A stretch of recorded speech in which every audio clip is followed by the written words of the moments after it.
Juste un mot, Guillaume Fard.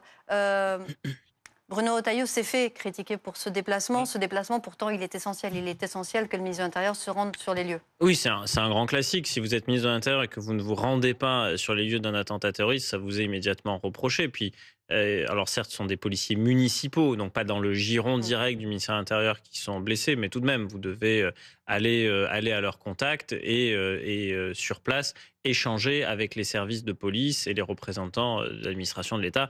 Ça, c'est un grand classique. Après, quand Jordan Bardella dénonce cela, il dit il faut agir, mais il dit pas non plus ce que lui ferait. Qu'est-ce qu'il faudrait faire? Un Guantanamo à la française, comme ça figurait dans le programme de M. Ciotti quand il était candidat à la primaire de la droite. Et je ne crois pas que les Américains soient beaucoup grandis à Guantanamo. Donc en fait, vous n'avez pas vraiment de solution. C'est-à-dire, vous dites, vous avez un ensemble d'individus, ils sont étrangers, ils sont radicalisés, on veut les expulser. Les pays ne les reprennent pas. C'est plus un problème de droit ou d'état de droit. J'ai bien entendu que Bruno Retailleau s'était un peu acharné sur l'état de droit, mais pour autant, c'est un problème diplomatique, que vous le veuillez ou non. Et donc, c'est dans la négociation, et ça n'est que dans la négociation, et dans le rapport de force, qui est aussi une forme de négociation, que vous pouvez espérer que ces individus, qui sont des individus dangereux, effectivement repartent dans leur pays, puisqu'ils ne sont pas français.